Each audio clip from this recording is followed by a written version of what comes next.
Oke, baik. Selamat siang, selamat sore, selamat pagi, selamat malam.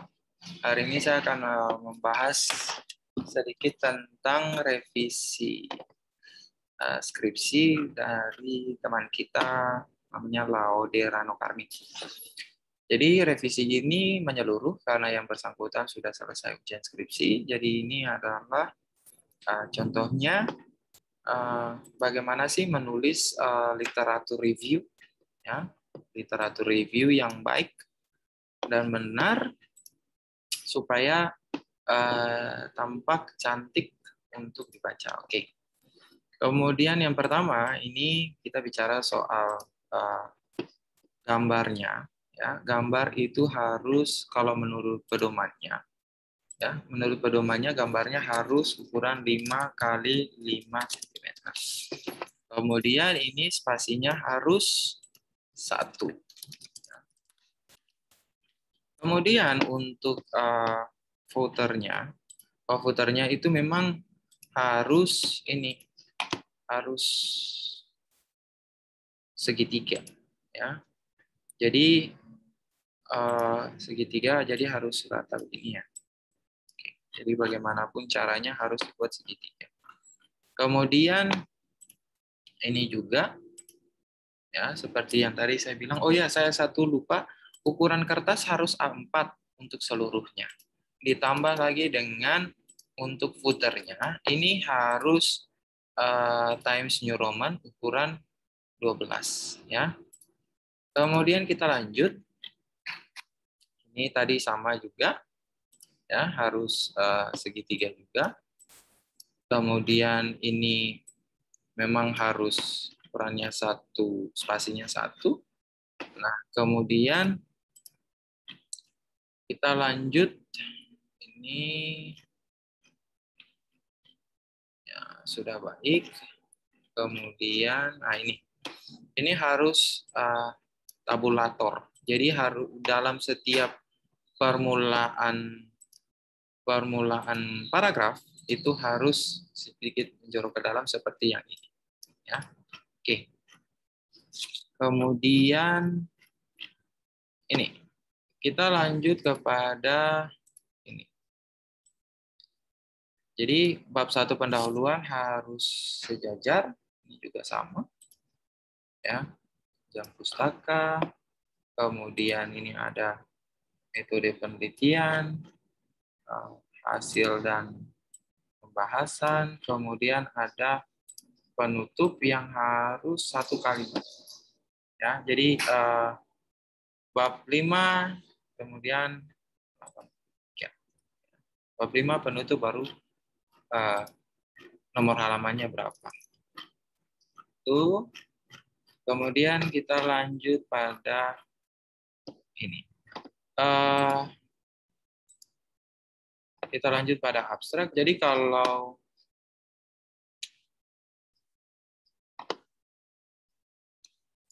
bicara soal abstrak, ya. Kalau kita bicara soal abstrak di sini, memang di sini penulis satu itu penulis 1 adalah Laude, namun penulis 2 itu harus dari pembimbing 1, ya, pembimbing 1, kemudian penulis ketiga itu adalah pembimbing 2, ya, seperti itu. Nah, kemudian kalau bicara soal penulisan, ya, bicara soal penulisan penulisan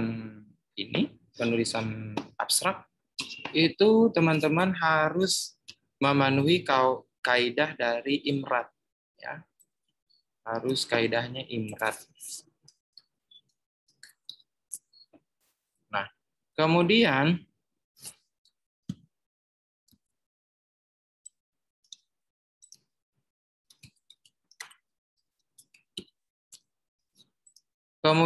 jadi ini contoh tujuan harus pindah di sini, ya.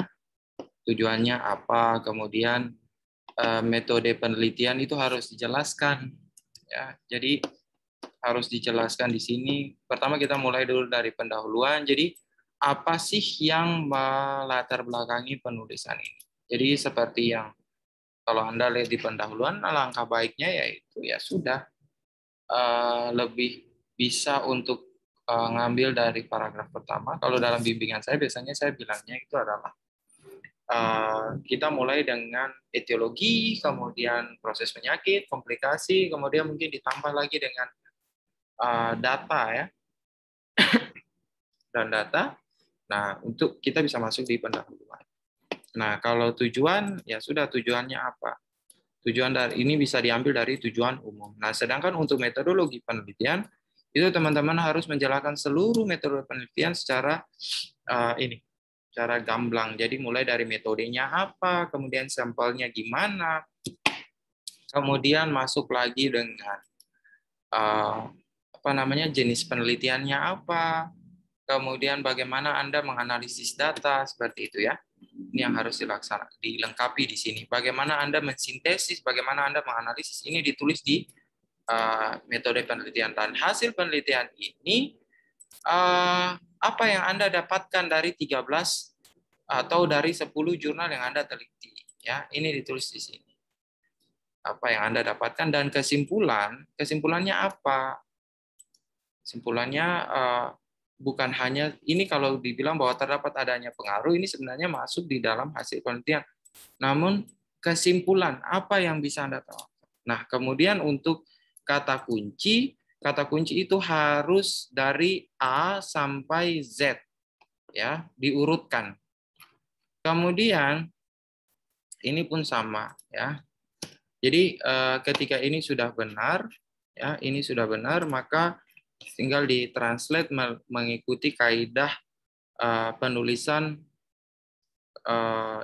penulisan jurnal ya yang terbaik. Kemudian jangan lupa di parafrase ya. Ini jangan lupa spasi satu saja, nggak usah banyak-banyak. Ini pun juga sama ya. Juga sama. Oke. Kemudian ini jangan lupa untuk ukuran kiri kanan ya. Kiri kanan dan atas bawah itu teman-teman jangan lupa bahwa marginnya itu harus 4-4-3-3 ya. Saya kasih komen di sini margin 4-4-3-3 ya. Ukuran kertas A4 ya. Kemudian dalam satu kalimat ya, dalam satu kalimat itu harus terdiri dari 3 kalimat kalau masukan dari saya ya. Satu paragraf terdiri dari 3 kalimat. Seperti itu ya. Terus kemudian contoh kayak macam ini sumbernya mana? Ya. Kan tidak mungkin kan Anda mengambil data ASEAN, data di Amerika dan di dunia itu ambilnya dari rekam medis, kan tidak mungkin. Berarti ini sumbernya ada sendiri. Terus kemudian ya mungkin seperti itu. Terus ini juga sama ya. Satu paragraf terdiri dari 3 kalimat. Kemudian penulisan daftar pustaka bukan Afan ini, tapi tidak seperti ini. Jadi untuk menulis citasi hanya cukup nama, koma, ya, cukup nama, koma, tahun. Oke. Seperti itu ya. Terus kemudian ini kenapa ini kosong? Ini kenapa kosong? Kalau saran saya untuk perumusan masalah itu sebaiknya itu dimulai dengan ulasan singkat yang terdiri dari 2 kalimat, ya, 2 kalimat yang menjelaskan tentang pendahuluan. Jadi hasil skimming Anda, hasil interpretasi Anda, pendapat Anda tentang latar belakang Anda. Terus kemudian kalau untuk pertanyaan penelitian nggak usah bagaimana hasil literatur review, tapi langsung menjelaskan tentang bagaimana pengaruh guide imagery terhadap intensitas nyeri. Seperti itu ya. Terus kemudian tujuan penelitiannya, Anda mencari apa? Kalau tujuan umumnya, kalau analisa studi literatur untuk mengetahui apa? Jadi nggak usah analisa studi literatur, tetapi untuk mengetahui pengaruh, sama seperti kita melakukan penelitian kuantitatif saja. Terus nggak usah menulis analisa studi literatur, tapi langsung fokus untuk mengetahui pengaruh guide imagery. Itu. Tapi cuman kalau soal analisa studi literatur ini lebih kepada metodologinya. Namun kalau tujuan penelitian yang masih umum, ya sudah langsung untuk mengetahui pengaruh gitu aja ya. Terus kemudian ini juga sama. Terus kemudian Anda ingin mengetahui apa selain pengaruh guide imagery, sebenarnya apa yang Anda ingin ketahui lagi di dalam, bukan hanya pengaruhnya saja, tetapi mungkin saja prosesnya seperti apa dan sebagainya. Terus kemudian untuk manfaat praktis ya.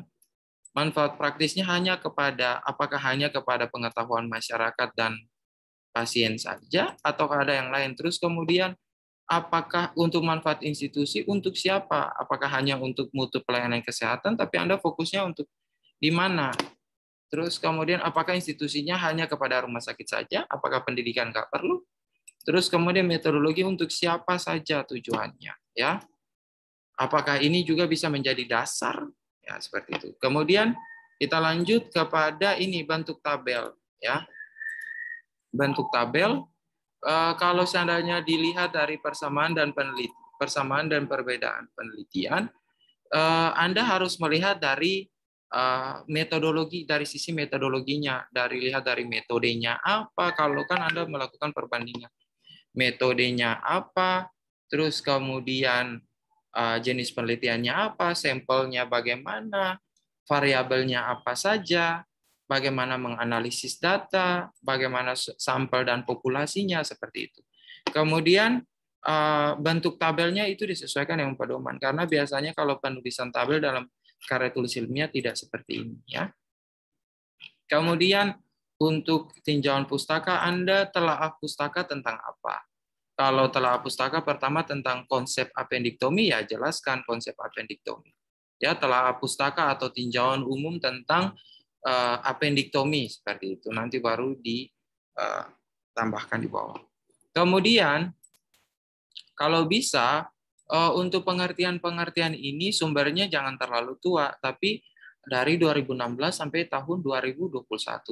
Kemudian kalau bicara soal appendiktomi, ya Anda fokus kepada pengertian appendiktomi. Kalau saran saya, daripada Anda menulis yang terlalu banyak seperti ini, langsung dirangkumkan saja menjadi satu kalimat. Namun sumbernya di sini kan ada 1, 2, 3, ya ini nggak ada sumbernya nih. Terus lebih baik Anda jadikan satu kalimat, tapi sumbernya ini dari 1, 2, 3. Jadi sisi penulisannya itu lebih kepada nama, kemudian koma tahun, kemudian titik koma, nama, koma tahun, kemudian titik koma lagi, nama, titik koma, koma tahun. Ya, seperti itu ya. Penulisannya seperti itu, biar nggak usah terlalu banyak. Kemudian klasifikasi ini ya, tahun-tahun yang kurang dari 2016, tolong mungkin bisa diperbaiki, tapi itu tergantung dengan pembimbingnya masing-masing. Kemudian gambar ada etiologi. Kalau etiologi ini, kalau kita bicara soal appendiktomi ya, kita bicara soal klasifikasi. Ya, sudah betul bahwa klasifikasi itu ada appendiktomi laparotomi, kemudian ada appendiktomi laparoskopi. Sudah benar, konteksnya sudah benar. Namun etiologinya ini penyebab pasti ya, penyebab etiologinya itu lebih fokus kepada penyebab appendiktomi, tapi bukan penyebab appendisitis. Seperti itu ya. Nah, kalau sudah bicara soal appendiktomi, maka sebenarnya kalau ini faktor-faktor ini sudah nggak harus lagi, ya sudah nggak. Terus kemudian ini jangan dulu masuk di komplikasi, tapi mana soal patofisiologinya, ya. Patofisiologinya mana? Tanda dan gejalanya mana? Nah, itu sebelum masuk di komplikasi. Setelah patofisiologi, tanda dan gejala, penata laksanaan, ya, medis dan keperawatan. Tapi fokusnya itu adalah kepada appendiktomi. Dari mulai fase praoperasi, intra, sama post-operasi untuk medis dan keperawatan. Ini yang harus ditambahkan. Kemudian, ini sebelum masuk. Kemudian, asuhan keperawatan. Jadi kalau saya sudah dibilang asuhan keperawatan, ya sudah fokus kepada proses keperawatan dari mulai pengkajian sampai di evaluasi, ya. Kemudian yang ini sebenarnya kalau Anda mau proses pengkajian itu lebih kepada 13 domain, ya. 13 domain, dan mungkin sumber yang Anda dapat seperti ini, tapi lebih baik fokuskan kepada 13 domain kalau saran dari saya. Kemudian ini jangan lupa ada penulisan yang jauh-jauh spasinya nanti diperhatikan, ya. Ini juga seperti itu. Nah, kemudian untuk diagnosa keperawatannya ini ambillah dari nanda yang terbaru, ya. Nanda yang terbaru itu nanda yang terbaru yang 2021, ya. Itu lebih baik ambil dari situ. Kemudian ada faktor yang berhubungan, kemudian diagnosanya apakah hanya nyeri akut, apakah hanya ketidakseimbangan nutrisi, ansietas, risiko infeksi, ataukah defisit pengetahuan. Kalau sepertinya untuk defisit pengetahuan untuk diagnosa untuk nanda yang terbaru sepertinya tidak ada, ya. Kemudian rencana keperawatan, jangan lupa bukan rencana keperawatan tapi tujuan dan kriteria hasil, ya. Ini lebih kepada tujuan dan keperawatan kriteria hasil. Kalau Anda mau tulis rencana keperawatan berarti ditulis sini NIC dan NOC, ya, seperti itu. Terus kemudian ini jangan lupa ketika Anda menulis, ya, ini rasionalnya mana? Setiap intervensi itu harus ada rasionalnya. Seperti itu, ya. Ini pun juga sama. Ini jangan lupa spasi-spasi. Kemudian ini juga, semua ini nggak ada rasionalnya. Nah, ketika Anda menulis sebuah intervensi, jangan lupa harus ada memenuhi kaidah connect, ya. Connect itu observasi, nursing act atau tindakan keperawatan, mandiri, edukasi, dan kolaborasi. Seperti itu, ya, ketika Anda menulis. Nah, terus kemudian jangan lupa ketika selesai rencana keperawatan masih ada evaluasi, ya, evaluasi khusus untuk pasien dengan appendiktomi. Apa evaluasinya? Gitu. SOAP-nya gimana?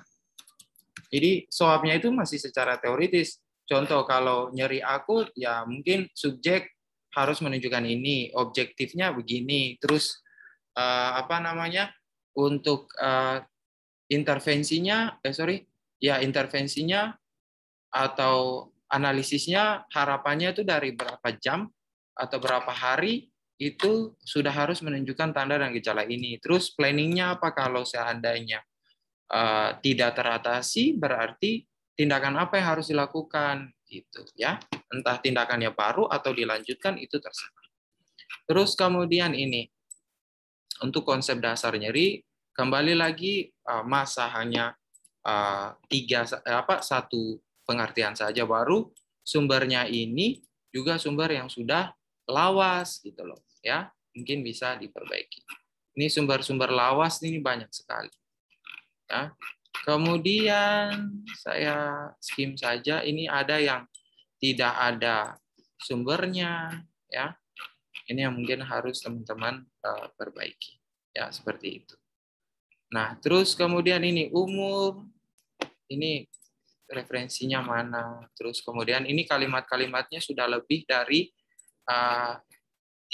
tiga kalimat dalam satu paragraf, mungkin bisa diperbaiki. Kemudian ini masih ada lagi yang jauh spasinya. Nah, ini juga sama, ya, mungkin bisa diperbaiki. Terus kemudian, nah, gambarnya ini sumbernya dari mana?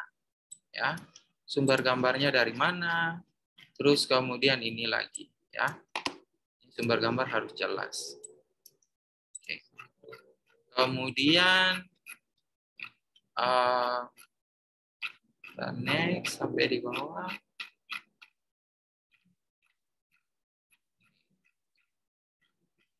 Kemudian kita lanjut ke ini, banyak sekali yang lebih dari satu paragraf malah, ya, kalau yang diperhatikan. Nah, kemudian untuk kerangka teori, sorry saya belum lihat yang guide imagery. Oh iya, nah, oh iya, guide imagery, tujuan ini sudah bagus. Nah, cuman ini sumbernya digabung jadi satu aja, ya, untuk pengertiannya. Kemudian ini penulisannya, indikasi, kemudian mana kontraindikasinya, ya, kontraindikasi belum ada.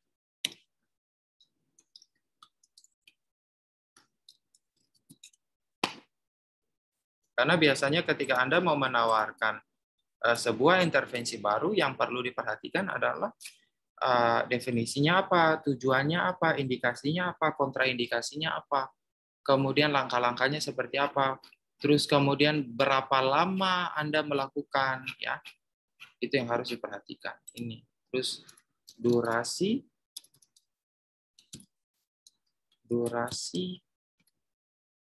atau waktu, ya, atau sesi yang harus Anda jelaskan, pisahkan sendiri, ya. Terus, oh ini sudah ada nih, sudah ada, mungkin bisa ditambahkan saja di sini, bikin kodenya. Terus kerangka teori jangan lupa ada simbolnya, gitu ya, B atau A. Nah, ini Anda harus menjelaskan tentang, pertama ketika Anda membuat appendiktomi, kan Anda menjelaskan tentang ada definisi, ada klasifikasi, ada sebagainya. Nah, itu Anda harus mulai dulu dengan etiologinya, seperti kita membuat pathway lah. Jadi, ketika membuat pathway, ya mulai dulu dengan etiologi, kemudian proses post appendiktomi ini seperti apa, ya. Kemudian sebelumnya ini relaksasi ini sebelum Anda masuk dengan relaksasi, ini sebenarnya salah tempat, ini harusnya masuk di sini. Cuman kan di sini kan harus penanganan untuk post appendiktomi pasti. Jadi ceritanya itu kan etiologi dulu sampai terjadi appendiktomi, kemudian fase persiapan untuk appendiktomi dari pre, intra, post. Nah, di sana tuh kan ada ini nyeri. Nah, kalau nyeri berarti nanti farmakologi dan non farmakologi. Nah, jadi bukan langsung nyeri post appendiktomi kalau saran dari saya seperti itu. Nah, terus kemudian apakah ini ada? Ini yang jadi pertanyaan, apakah ada Muhammad Juda dan Sudar? Kalau seperti, karena ini beliau ini adalah dosen saya. Jadi Sudar ini adalah buku Brunner and Sudar. Jadi sebenarnya ini menjadi pertanyaan. Buku apakah ini? Gitu ya. Kemudian untuk ini pun juga sebenarnya tidak ada di kerangka di tinjauan pustaka Anda. Harusnya kan Anda membangun kerangka teori itu berdasarkan teori yang Anda tulis. Jadi nggak bisa Anda adopsi dari tempat lain seperti itu, ya. Kemudian untuk kerangka konsep sudah oke. Kemudian untuk ini definisi operasionalnya, bentuknya apa, ya. Bentuk tabelnya diperhatikan. Kemudian apakah definisi operasional untuk tabelnya hanya seperti ini, ya, nanti harus diperhatikan, ya, seperti itu. Alat ukurnya dan cara ukur, mungkin alat ukurnya bagaimana cara Anda mensintesis, kemudian cara ukurnya bagaimana cara Anda mensintesis, seperti itu, ya, yang harus Anda jelaskan di sini. Terus kemudian, nah ini rancangan penelitian Anda nggak usah tulis banyak-banyak. Cukup Anda melakukan apa? Jenis dan rancangan penelitian. Jenis penelitian ini apa? Studi literatur. Rancangannya mau seperti apa? Ya, atau jenis penelitiannya ini adalah jenis penelitian kualitatif, contohnya. Atau semi, atau mixed method. Mau yang nanti Anda lihat saja bahwa literatur review ini sebenarnya masuk di kualitatif atau kuantitatif. Kalau memang harus masuk di dalam kualitatif, maka jenis itu adalah jenis penelitiannya. Namun kalau seandainya mau di rancangan penelitian ini adalah literatur review. Jadi cukup penelitian ini adalah penelitian kuantitatif atau kualitatif dengan rancangan studi literatur untuk mengetahui pengaruh guide imagery terhadap intensitas nyeri. Itu aja cukup. Jadi Anda tidak harus lagi menjelaskan panjang-panjang lebar copy-paste dari pedoman yang sudah ada. Kemudian sumber data. Yang Anda mau dapat sumber data, datanya ini Anda dapat dari mana? Dari jurnal. Ya, dari jurnal penelitian. Ya, jurnalnya harus seperti apa? Jurnalnya harus jurnal internasional atau jurnal nasional. Kalau jurnal internasional berarti terindeks oleh apa? Terindeks oleh Scopus, terindeks oleh WOS, Copernicus, dan sebagainya. Kalau seandainya terindeks oleh jurnal nasional yang terindeks, maka harus terindeks oleh SINTA. Begitu. Dari mana? Tahun berapa? 2016 sampai tahun 2021. Kemudian apa lagi? Ya berarti jurnal yang harus memuat tentang guide imagery dan intensitas nyeri dan appendektomi. Seperti itu ya. Terus kemudian Anda nggak usah lagi menulis ini. Ya, cukup hanya sumber data dapat dari jurnal kita aja yang memenuhi kriteria inklusif. Jadi anggap saja sumber data ini adalah populasi dan sampel, gitu aja. Kemudian untuk pengumpulan data, bagaimana cara Anda mendapatkan jurnalnya? Bagaimana cara Anda mencari jurnalnya? Ya. Kemudian bicara soal analisis data. Kalau Anda sudah mendapatkan data ini, mendapatkan jurnalnya, sudah terdiri dari 10 jurnal yang Anda inginkan sesuai dengan konteks. Terus bagaimana cara Anda menganalisisnya? Begitu ya. Kemudian ini pengumpulan data. Kalau bicara soal pengumpulan data, maka bagaimana cara Anda mencari jurnalnya? Kemudian bagaimana dari 13 Anda mendapatkan sampai cuma dapat 10. Begitu ceritanya. Gampangannya begitu ya. Terus kemudian prosedur penelitian, ya sudah, Anda prosedur penelitian ini dari mulai proses Anda penyusunan proposal atau pengajuan judul sampai nanti Anda skripsi. Itu yang disebut dengan proses penelitian. Ya sudah termasuk dengan Anda mencari jurnal dan sebagainya sampai. Ya. Terus kemudian hasil penelitian.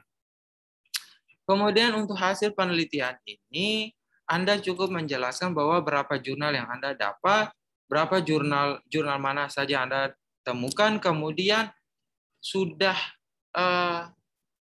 terindeks apa saja, berapa jurnal yang terindeks, berapa jurnal yang belum terindeks, seperti itu. Yang harapannya adalah semua sudah terindeks. Kalau internasional sudah terindeks WOS berapa, Scopus berapa, kemudian kalau yang nasional SINTA 1 berapa sampai SINTA 6 ada berapa, ya, seperti itu.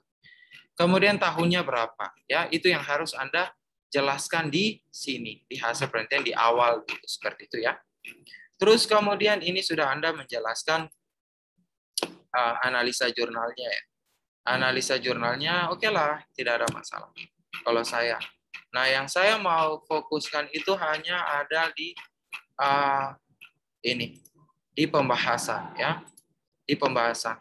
Nah, yang di pembahasan ini lebih kepada apa itu guide imagery. Menurut bahas dulu tentang guide ya, imagery. Kalau bicara soal guide imagery, maka ya oke lah kita menjelaskan tentang definisinya apa, ya. Karena kan sesuai dengan hipotesis Anda, maaf, di kerangka konsep Anda, kerangka penelitian Anda itu kan Anda menentukan bahwa guide imagery pengaruhnya terhadap intensitas nyeri. Nah, kemudian pertama Anda harus menjelaskan dulu menurut 10 jurnal yang Anda dapat, itu guide imagery itu apa? Isinya apa? Ya, isinya apa? Bagaimana proses pelaksanaannya? Bagaimana jalannya di otak? Seperti itu dulu. Terus kemudian nanti masuk lagi nyeri itu apa? Ya, bagaimana proses nyerinya? Kemudian appendiktomi itu apa? Bagaimana proses operasinya sampai nanti muncul nyeri. Nah, supaya pada saat Anda menjelaskan apa namanya? Anda membuat Oke. Jadi kan fokus dulu ke guide imagery, kemudian nanti di sini ada nyeri, ya. Fokus ada nyeri, terus di sini appendix, ya. Supaya nanti kan ini semua connect. Gitu, ini lagi ke sini, ini ke sini, begitu terus, ya. Atau bisa juga terbalik. Nah, jadi tiga ini harus mempunyai hubungannya, punya hubungan supaya gimana ya? Guide imagery harus tahu dulu isi guide imagery-nya apa, terus kemudian proses guide imagery di dalam proses pelaksanaan guide imagery secara fisik, kemudian nanti prosesnya di dalam otak atau di dalam tubuh manusia seperti apa. Kemudian nyerinya itu, nyeri ini sebenarnya prosesnya di dalam saraf seperti apa, kemudian hormon apa yang keluar, terus kemudian pada saat appendiktomi kenapa sampai bisa nyeri, supaya nanti pada saat contoh nyeri ini dia akan mengeluarkan hormon hormon stres contohnya, ya. Kemudian dia akan memblok neurotransmitter. Nah, guide imagery ini mengeluarkan endorfin. Nah, supaya endorfin ini menetral hormon stres. Nah, supaya kalau pada saat pasien appendiktomi ketika terjadi putus jaringan, neurotransmitter itu mengeluarkan hormon stres. Nah, akhirnya guide imagery ini bisa memblokkan, tujuannya seperti itu. Ya, secara singkatnya seperti itu. Nah, tinggal Anda bisa kembangkan dengan mungkin ada menurut penelitian lain yang menjelaskan bahwa guide imagery yang di luar jurnal yang Anda buat, Anda bisa menambahkan teori-teori lain, ya. Terus kemudian mungkin saja bisa juga Anda tambahkan dengan faktor-faktor yang mempengaruhi pelaksanaan guide imagery, faktor-faktor yang mempengaruhi terjadinya nyeri, supaya nanti dia connect. Mungkin saja pelaksanaan guide imagery ke nyeri ini mungkin dipengaruhi oleh faktor yang lain, contoh umur yang masih muda atau anak-anak. Kan susah sekali Anda mengarahkan anak-anak untuk melaksanakan guide imagery, namun mereka punya intensitas nyeri itu tinggi sekali, seperti itu, ya. Terus kemudian itu ya sebenarnya itu yang bisa Anda jelaskan di dalam pembahasan. Nah, kemudian untuk keterbatasan penelitian ini, sebenarnya Anda tidak harus menjelaskan tentang proses penelitian ini tidak berlangsung karena tidak bisa dilakukan karena dampak dari COVID. Enggak, Anda kan melaksanakan penelitian itu adalah literatur review. Berarti Anda menjelaskan apa keterbatasan penelitian Anda pada saat Anda melaksanakan literatur review. Mungkin saja akses jurnal. Namun kan akses jurnal itu tergantung dari Anda. Semua literatur review ini sudah jurnal ini bisa diakses di mana saja. Nah, sekarang Anda pikirkan mengapa Anda mengambil hanya 10 jurnal? Atau mungkin apakah Anda hanya memfokuskan hanya kepada guide imagery? Mungkin saja ada guide imagery dengan musik, namun Anda mencarinya guide imagery saja. Mungkin saja ada guide imagery nyeri dan mungkin bukan appendiktomi, mungkin seperti itu yang Anda jelaskan di sini. Nah, terus kemudian untuk kesimpulan Anda harus menjawab tujuan umum dan tujuan khusus di sini. Ya. Kemudian saran itu Anda menjawab, ya. Anda menjawab, Anda punya manfaat, ya, seperti itu. Kan Anda sudah menentukan praktisnya seperti ini, teoritis seperti ini, ya sudah di sini juga saran apa yang mau Anda berikan, seperti itu. Fokusnya ke situ. Nah, kemudian Anda menulis daftar pustaka. Ketika Anda menulis daftar pustaka, ini kan sesuaikan dengan apa style, ya. Apa style. Nah, kemudian ini kalau Anda mengambil dari jurnal berarti aksesnya tanggal berapa, kemudian di mana Anda mengaksesnya. Ya, Anda tulis di sini dari www.sekian. Kalau memang di sini sudah ada doi-nya kan, ini sebenarnya ini tempat untuk mengakses, namun ditambah akses tanggal berapa. Kalau saya sih gitu, ya, dari saya. Terus kemudian, oh ya, sudah lampiran dan sebagainya, oke. Tidak ada jadi masalah. Oke. Oke, jadi itu adalah review sedikit dari bagaimana cara menuliskan literatur review. Saya harap ini bisa menjadi masukan untuk kita semua, dan tetap semangat menulis, dan selamat sore.